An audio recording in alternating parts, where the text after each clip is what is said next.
எட்டாவது பே கமிஷனோட இந்த ப்ரொபோசலை யார் கொடுத்துருக்காங்க அப்படின்னு சொல்லிட்டு பார்த்தீங்கன்னா federation of national postal organisation தான் இது வந்து கொடுத்துருக்காங்க. ஸோ இந்த federation of national postal organisation கீழே வர எல்லாருக்குமே இது வந்து இந்த ப்ரொபோசல் இருக்கிற அந்த அடிப்படையான என்னெல்லாம் வேணும் அப்படின்றத வந்து அவங்க வந்து முன்னெடுத்திருக்காங்க. ஸோ இந்த ப்ரொபோசல் இருக்கிற மற்ற துறையை சார்ந்தவங்களுக்கும் சென்ட்ரல் கவர்மெண்ட் எம்ப்ளாயாக இருக்காங்க அப்படின்ற பட்சத்தில் அவங்களுக்குமே எப்படியெல்லாம் கிடைக்கலாம் அப்படின்றத பற்றி தான் இதில் பார்க்க போகிறோம்.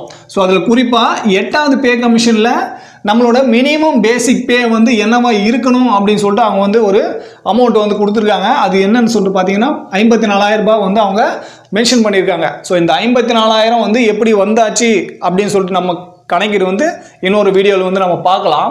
ஆனால் ஏழாவது பே கமிஷனில் நம்மளோட மினிமம் பேசிக் வந்து 18,000 வந்து இருந்தாச்சு. ஸோ இந்த 18,000 எப்படி வந்தாச்சு அப்படின்னு சொல்லிட்டு நம்ம ஏற்கனவே நிறைய வீடியோவில் வந்து எக்ஸ்பிளைன் பண்ணியிருக்கோம். ஸோ அந்த வீடியோ பார்க்காதவங்க மேலே வந்து லிங்க் கொடுத்துருக்கேன், அதை பார்த்தீங்கன்னாக்கா உங்களுக்கு இந்த 18,000 எப்படி வந்தாச்சு அப்படின்னு சொல்லிட்டு உங்களுக்கு விளக்கமாக புரியும். ஸோ இந்த 18,000 இருக்கும்போது ஏழாவது பே கமிஷனில் ஸோ ஃபிட்மெண்ட் ஃபேக்டரும் இங்கே வந்து அதோட பங்கு வந்து வகிக்குது. ஸோ இந்த 18,000 வரத்துக்கு இந்த 2.57 ஏழாவது பே கமிஷனோட ஃபிட்மெண்ட் ஃபேக்டரோட காரணத்தினால அந்த 18,000 ஆச்சு. ஸோ இப்போ இங்கே வந்து எட்டாவது பே கமிஷனில் ஃபிட்மெண்ட் ஃபேக்டர் வந்து இவங்க என்ன வந்து கேட்குறாங்க அப்படின்னாக்கா 3% வந்து கேட்குறாங்க. ஸோ இந்த 3% தான் இங்கே வந்து 54,000 ரூபாய் வந்து ஆயிருக்கு.